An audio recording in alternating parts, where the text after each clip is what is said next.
Finland, which we had lost to the Russians the year before in 1809. But Bernadotte had totally different views.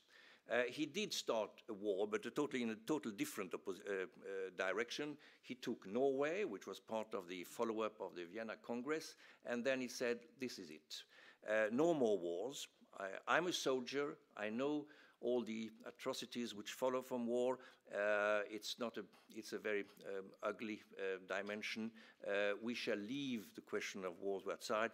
And in my new kingdom, Sweden, we will concentrate on growth, welfare, prosperity. You can say that Jean-Baptiste Bernadotte, as now Carl XIV's Johan, was the architect and the father of the Swedish policy of neutrality and non-participation in military alliances. France and Sweden, therefore, for the next 200 years, I would say, lost sight of each other. We developed in different ways. There were some compensations in the sense that at the early part of the 20th century, we had a number of Swedish artists. We had Zorn, Carl Larsson, Strindberg were working in France and coming back with their influences in Sweden. And then we had what Alexander Huseby has just explained to you. We had all the Swedish household names establishing themselves in France. The Electrolux, the Alfa Laval, the Atlas Copcos of the world were all establishing themselves at the beginning of that century.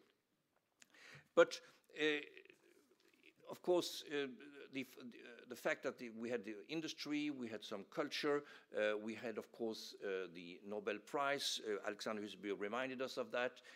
We had also some links during the war. We should not forget Raoul Nodling and his efforts to see to it that Paris wasn't burnt during the German occupation. And then after the war, of course, we had the immense people-to-people contacts through the flows of tourism, mainly Swedish tourists going to France. But actually, it's only, again, 200 years after Jean-Baptiste Bernadotte's entry on the throne of Sweden, that we relink to France, and that is when Sweden enters the European Union in 1995, just 20 years ago. I remember vividly this period because I was an actor at the period as a chief negotiator of the Sweden's entry accession negotiations, and I remember very well the immense role played by the then President of France, President Mitterrand, who held the key to the entry of Sweden and decided to push for this entry, thinking after the votes which had taken place on the Maastricht Treaty. Denmark, you remember, had said no. France won the Maastricht referendum with a very, very close majority, that there wouldn't be any better sign of Europe's return to health if the Nordics, well known as welfare state and respected independent countries, wanted to join Europe.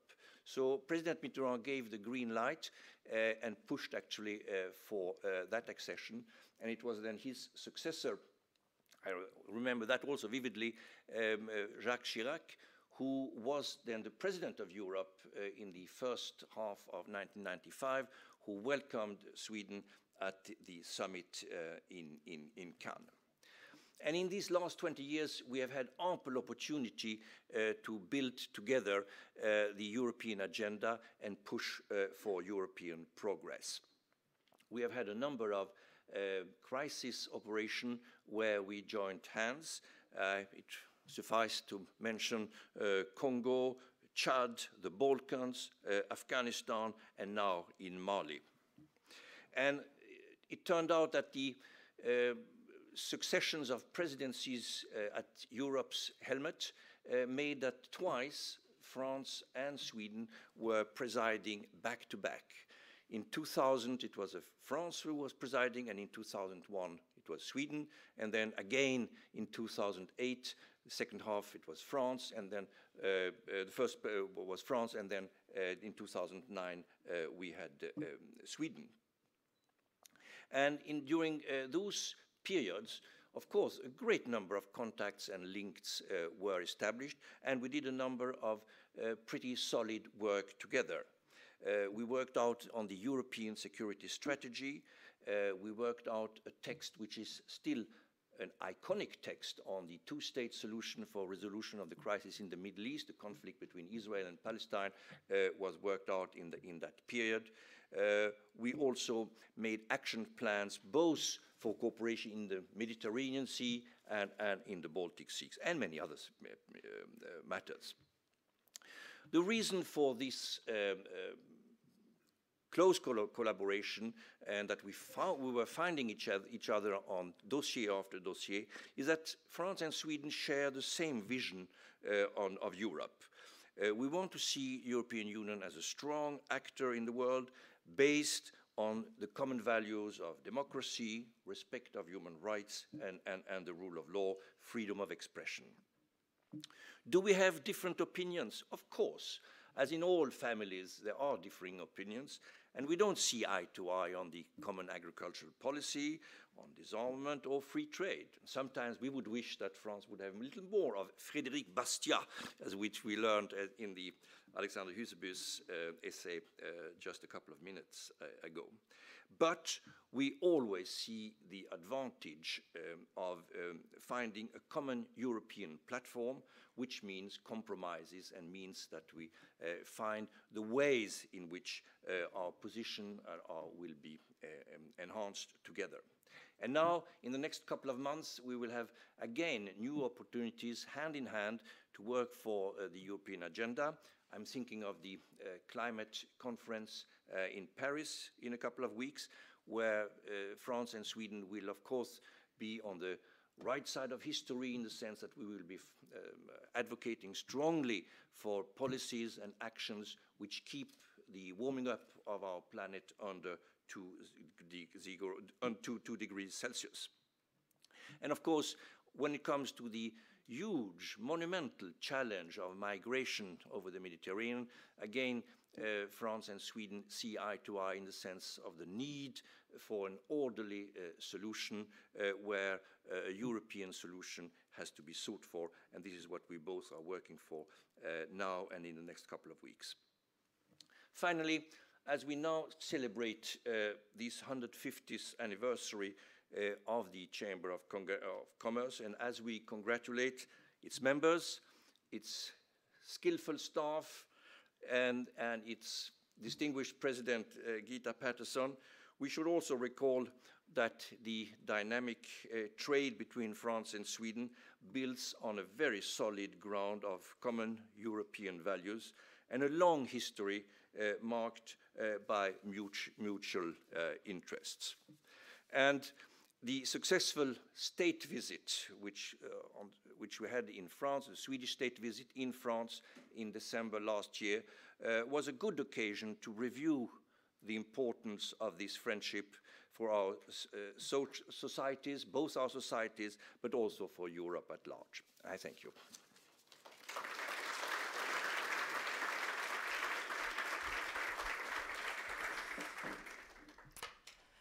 Thank you, Frank. I wonder, looking forward, what do you think we could do to strengthen the relationship between our two countries even more? I think on the Swedish side, we should put a bigger effort into the language dimension. We should be learning more French. I think there have been some good efforts in Swedish schools to increase the visibility of French in the curricula, but I think we need to do more. Although I note that on the French side, if not too much progress in Swedish, the generation which is now at the helmet in France is speaking English very much, which a way in which was not known, let's say, a couple of years ago. On the other side, there are two more things I wished would happen. One, I would like to see more of French investments in Sweden, the way in which Sweden has been investing in France. And I would say, and I go back to my earlier point, I would like to see a little bit more of Frédéric Bastiat's thinking and visions in French commercial policy. Yeah, I really appreciated that you made that point. Thank you, Frank. Thank you.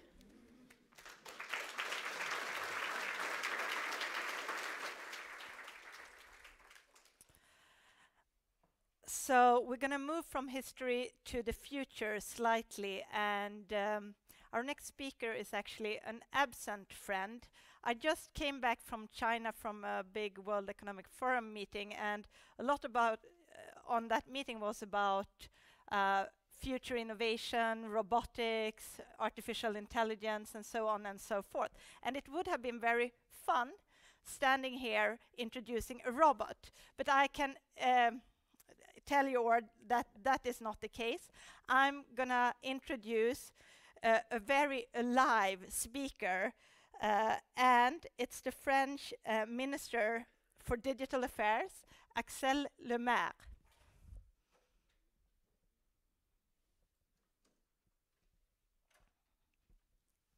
Dear all, startups play a determining role in France's economic strategy, and their influence extends well beyond our borders.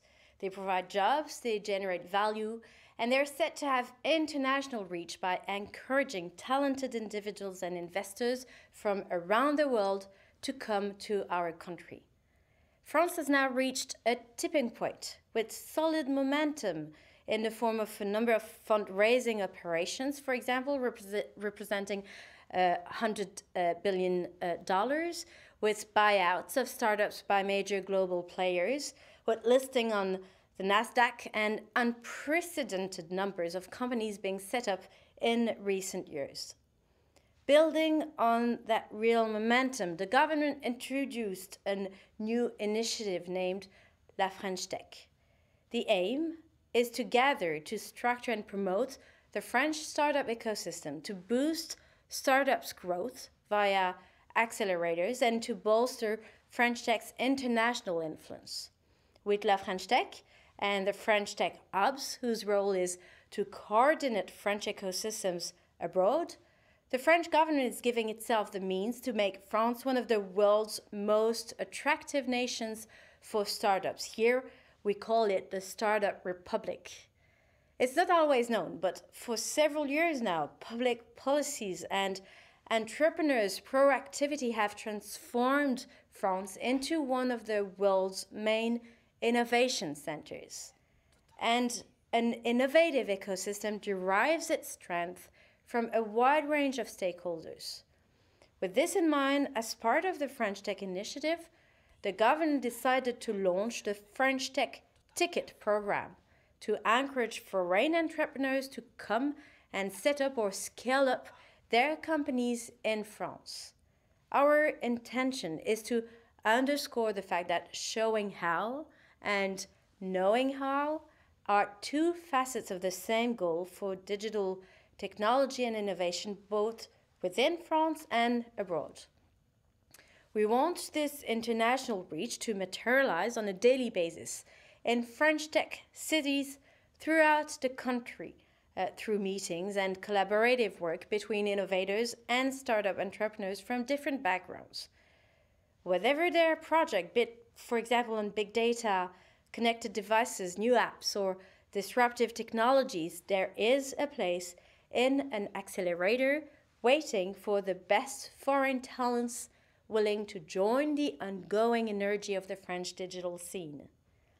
The aim is quite simply to encourage the most talented individuals to come to France to generate economic activity and create jobs. So after Paris this year, the French Tech Ticket program will be extended next year to the 13 French Tech flagship locations in France's cities. So I'm sure lots of Swedish entrepreneurs will be interested in this program. Why Sweden? Well, with R&D investments equal to 3.4% of its GDP, Sweden reached to the first position within the European Union. 68% of expenditures for R&D in the country come from the private sector. Your entrepreneurs, they think global, they think international, they think digital. We would be delighted if they were to also think France. I know the natural instinct is probably to turn towards Asia or the Silicon Valley, but I believe it's worth looking closer to home at other growing and vibrant ecosystems. The selected foreign startups of this program will receive a grant for their projects. We will provide them with a free space in the partner incubator and access to events and training sessions provided by the center's network. But as settling in a new country requires some facilities, we'll also give them access to a senior mentor to support the startup's growth, a help desk to provide assistance with red tape, a landing pack to help them relocate to Paris, and lower prices on flights. So as you can see, France is an open country. It's a business-friendly country. So I would like to say, du är välkommen. Thank you.